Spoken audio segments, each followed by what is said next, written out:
Assalamualaikum warahmatullahi wabarakatuh. Kami dari kelompok 1 yang beranggotakan Yulianingsih, Aprilia, Alfian Julian Syah, dan Rudini akan mempresentasikan hasil diskusi kami terkait pemahaman tentang peserta didik dan pembelajarannya. Berikut hasil diskusi kami. Yang pertama akan disampaikan oleh pembicara pertama, yaitu Aprilia. Kepada Aprilia. Assalamualaikum warahmatullahi wabarakatuh. Baik, saya akan menyampaikan tentang penerapan teori-teori pembelajaran. Yang pertama, teori behavioristik. Ada 6 contoh penerapan teori behavioristik. Yang pertama, guru harus menyusun materi atau bahan ajar secara lengkap, dimulai dari materi sederhana sampai kompleks. Yang kedua, guru lebih banyak memberikan contoh berupa instruksi selama mengajar. Yang ketiga, saat guru melihat ada kesalahan baik pada materi maupun pada siswa, maka guru akan segera memperbaikinya. Yang keempat, guru memberikan banyak drilling dan latihan agar terbentuk perilaku atau pembiasaan seperti yang diinginkan. Berikutnya, yang kelima, evaluasi berdasarkan perilaku yang terlihat. Jadi guru itu melakukan evaluasi terhadap perilaku yang diberikan setelah guru memberikan stimulus kepada siswa. Yang terakhir, guru dituntut memiliki kemampuan memberikan penguatan atau reinforcement, baik dari sisi positif dan negatif. Berikutnya, penerapan teori kognitif,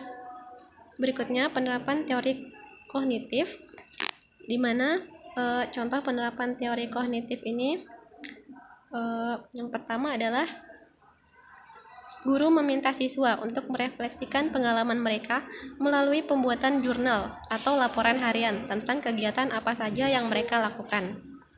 Yang kedua, mendorong diskusi berdasarkan apa yang diajarkan dengan meminta siswa untuk menjelaskan materi pembelajaran di depan kelas dan mengajak siswa lainnya untuk mengajukan pertanyaan. Yang ketiga, membantu siswa menemukan solusi baru untuk suatu masalah, untuk mengembangkan cara berpikir kritis. Yang keempat, meminta siswa untuk memberikan penjelasan tentang ide atau pendapat yang mereka miliki. Yang kelima, membantu siswa dalam mengeksplorasi dan memahami bagaimana ide-ide bisa terhubung. Yang keenam, meningkatkan pemahaman dan ingatan siswa melalui penggunaan visualisasi dan permainan dalam menyampaikan materi. Kemudian penerapan teori konstruktivisme. Yang pertama, guru mendorong kemandirian dan inisiatif siswa dalam belajar. Contohnya, para siswa yang diajak untuk merumuskan pertanyaan-pertanyaan dan kemudian menganalisis pertanyaan tersebut serta menjawabnya. Yang kedua, guru mengajukan pertanyaan terbuka dan memberikan kesempatan pada siswa untuk merespons. Berpikir reflektif memerlukan waktu yang cukup dan seringkali atas dasar gagasan dan komentar orang lain. Cara-cara guru mengajukan pertanyaan dan cara siswa merespons atau menjawabnya akan mendorong siswa untuk mampu membangun keberhasilan dalam melakukan penyelidikan atas informasi yang diterimanya. Yang ketiga, guru mendorong siswa berpikir tingkat tinggi atau higher order thinking. Guru yang menerapkan proses pembelajaran konstruktivisme akan menantang para siswa untuk mampu menjangkau hal-hal yang berada di balik respons faktual yang sederhana. Guru mendorong siswa untuk menghubungkan dan merangkum konsep-konsep melalui analisis, prediksi, justifikasi, dan mempertahankan gagasan atau pemikirannya. Yang keempat, siswa dilibatkan secara aktif dalam dialog atau diskusi dengan guru dan siswa lainnya.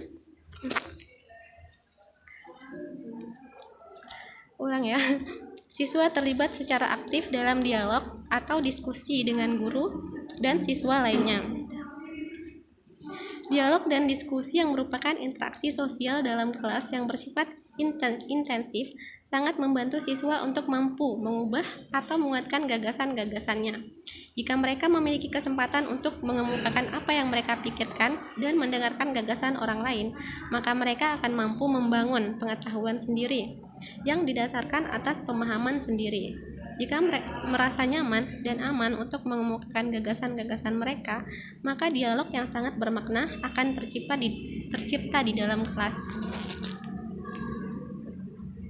Yang kelima, siswa diajak terlibat dalam pengalaman yang menantang dan mendorong terjadinya diskusi. Jika diberi kesempatan untuk menyusun berbagai macam prediksi, seringkali siswa menghasilkan hipotesis tentang informasi maupun kejadian yang sedang dialaminya. Guru yang menerapkan konstruktivisme dalam pembelajaran memberikan kesempatan seluas-luasnya kepada siswa untuk menguji hipotesis mereka, terutama melalui diskusi kelompok dan pengalaman nyata. Yang terakhir, guru menggunakan data mentah, sumber-sumber utama, dan materi-materi interaktif. Proses pembelajaran yang menerapkan pendekatan konstruktivisme melibatkan para siswa dalam mengamati dan menganalisis fenomena alam dalam dunia nyata. Guru kemudian membantu siswa untuk menghasilkan abstraksi atau pemikiran-pemikiran tentang fenomena-fenomena alam tersebut secara bersama-sama. Sekian materi. Kemudian akan dilanjutkan oleh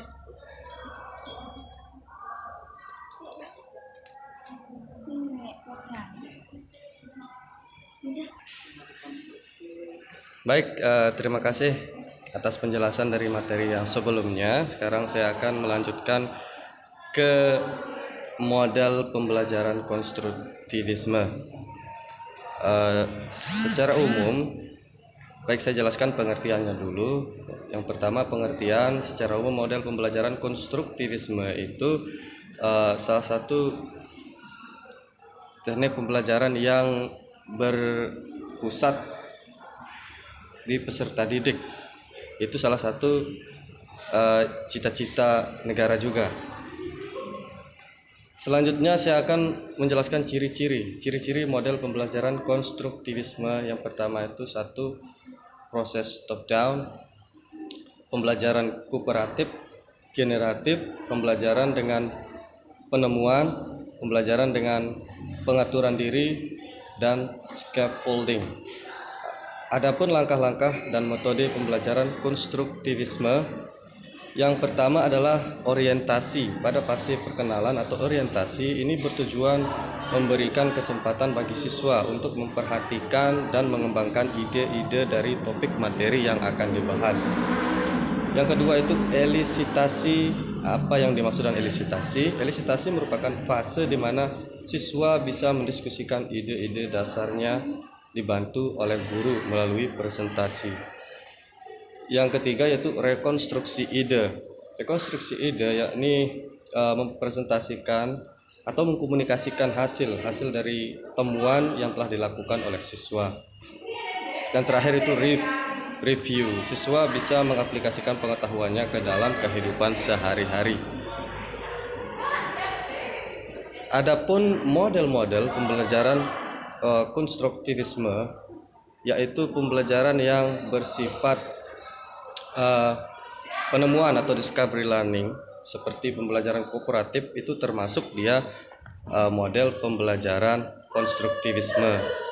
Inquiry and model jigsaw seperti yang sudah kita ketahui.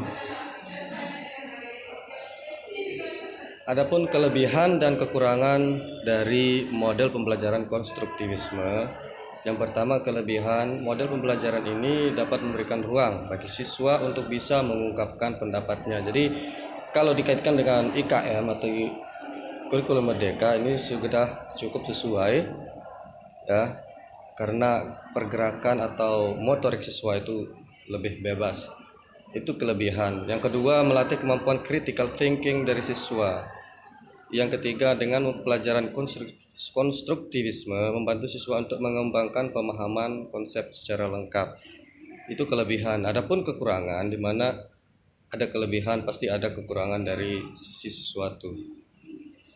Kekurangan dari model pembelajaran konstruktivisme ini, yang pertama, model pembelajaran ini sulit mengubah keyakinan guru yang sudah menggunakan metode pembelajaran tradisional. Itu kelemahannya. Kalau sudah terbiasa ke tradisional, guru akan sulit guru akan sulit teryakinkan untuk menerapkan metode ini. Itu kekurangan yang kami dapat sampaikan. Yang kedua, guru dituntut lebih kreatif dalam merencanakan pembelajaran. Yang ketiga, adaptasi model pembelajaran konstruktivisme memakan waktu yang cukup lama. Yang keempat, sering terjadi miskonsepsi karena siswa ditekankan untuk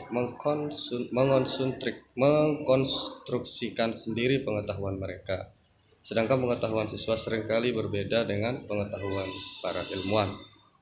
Baik, mungkin itu saja dari saya tentang model-model pembelajaran berdasarkan prinsip konstruktivisme. Nanti akan dilanjutkan oleh teman kami. Terima kasih. Jadi untuk hasil diskusi berikutnya mengenai beberapa studi kasus, di sini kita diminta untuk memberikan cara untuk memotivasi siswa di berbagai kasus yang berbeda. Kemudian yang pertama, di sini ada kasus dari seorang anak yang bernama Tania, berusia 7 tahun, memiliki kemampuan rendah dan keinginan yang rendah untuk sukses. Jadi ada beberapa hal yang bisa kita lakukan sebagai pengajar untuk bisa memotivasi siswa dalam kondisi seperti ini. Yang pertama, bisa dengan mengidentifikasi kelemahan dan kekurangan siswa dalam belajar. Dengan melakukan hal ini, kita sebagai pengajar berkesempatan untuk membantu siswa secara lebih terfokus terhadap masalah atau kekurangan yang sedang dihadapi. Dengan demikian diharapkan di kemudian hari siswa tersebut dapat memiliki kemampuan yang cukup untuk berpartisipasi dalam proses pembelajaran. Kemudian mengikut sertakan siswa tersebut untuk aktif dalam kegiatan kelas. Kurangnya kesempatan yang diberikan kepada siswa justru akan membuat siswa lebih tidak percaya diri dalam segala kegiatan di dalam maupun di luar kelas. Oleh sebab itu, sebagai pengajar, sebagai guru harus memberikan ruang yang cukup untuk siswa dapat berpartisipasi dalam segala bentuk kegiatan pembelajaran. Kemudian memahami lingkungan tempat tinggal siswa. Kondisi seperti ini juga sangat berpengaruh terhadap keadaan psikologi siswa. Namun, orang tua juga tidak melulu harus pasif dalam hal ini. Kondisi rumah tentu saja sangat menentukan juga kondisi siswa. Oleh sebab itu, peran orang tua sangat dibutuhkan guna membantu menjaga motivasi anak didik dalam belajar. Guru bisa melakukan komunikasi dengan orang tua, mencari cara supaya kegiatan sehari-hari di rumah juga dapat berefek positif bagi siswa tersebut. Kemudian kasus yang kedua adalah dialami oleh Samuel, siswa berusia 10 tahun yang sangat memiliki rasa untuk menjaga harga diri, namun memiliki rasa takut yang kuat akan kegagalan. Dalam hal ini ada beberapa hal yang kita bisa lakukan sebagai pendidik, diantaranya tidak memandang sebelah mata siswa yang memiliki kemampuan kurang dalam belajar dan terlalu mengeluk-elukkan siswa yang berprestasi. Kondisi seperti ini di lain pihak akan sangat menguntungkan bagi siswa untuk memotivasi siswa giat dan aktif dalam kegiatan pembelajaran. Namun di lain pihak akan sangat mempengaruhi mental siswa yang kurang dalam pelajaran tersebut. Di sini kita sebagai pengajar harus berlaku adil kepada seluruh peserta didik. Peserta yang berhasil dalam belajar, mari kita dorong untuk tetap mempertahankan prestasi. Sedangkan untuk siswa yang masih tertinggal, mari kita bantu untuk terus belajar dan meningkatkan prestasinya. Berikutnya, memberikan siswa kesempatan untuk mencoba banyak hal tanpa ragu hal tersebut akan berhasil atau tidak. Yang terakhir adalah menggabungkan siswa berprestasi dan yang kurang dalam satu kelompok belajar, yang memberikan kesempatan untuk siswa berprestasi memiliki rasa syukur, memiliki kemampuan yang lebih, dan bersyukur bisa membantu teman dalam belajar.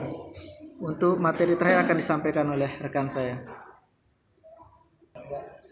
Baik, selanjutnya tentang meningkatkan meningkatkan motivasi peserta didik.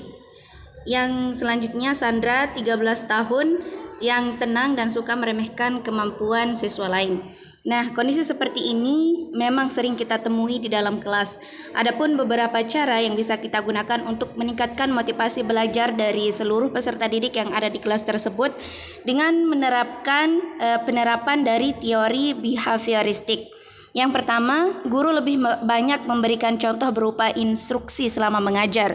Nah, jadi akan Sandra tidak akan mengejek teman-temannya ketika gurunya itu aktif atau memberikan instruksi secara langsung kepada seluruh peserta didik dan melibatkan peserta didik tersebut dalam kegiatan proses belajar mengajar. Selanjutnya, saat guru melihat ada kesalahan baik pada materi ataupun siswa, maka guru akan segera memperbaiki. Nah, di situ pasti tentunya gurunya sudah melihat adanya kesombongan dalam diri Sandra yang sering meremehkan teman-temannya. Nah, jadi guru dapat memanggil Sandra atau dapat menasehati Sandra dengan baik-baik atau dengan cara mengobrol, berbicara dua mata dengan si Sandra ini supaya tidak lagi meremehkan teman-temannya yang lain. Selanjutnya ada kondisi yang kedua, yaitu Robert 16 tahun menunjukkan sedikit minat di sekolah dan tinggal bersama Bibi. Nah, untuk permasalahan ini, untuk penyelesaian yang pertama untuk meningkatkan motivasi belajarnya, guru dapat memposisikan dirinya sebagai orang tua dari Robert, karena bisa jadi motivasi belajar Robert itu rendah karena tidak adanya dukungan dari orang tuanya. Nah, yang kedua, siswa terlibat dalam pengalaman yang menantang dan berdiskusi. Ini saya ambil dari penerapan teori konstruktivisme. Nah, ketika kelas itu menyenangkan, ketika guru membuat kelas tersebut menyenangkan, maka motivasi dari anak muridnya, terutama Robert ini, akan meningkat ketika kelas tersebut menyenangkan, nyaman baginya. Itu saja dari kami kelompok 1. Sekian, terima kasih. Wassalamualaikum warahmatullahi wabarakatuh.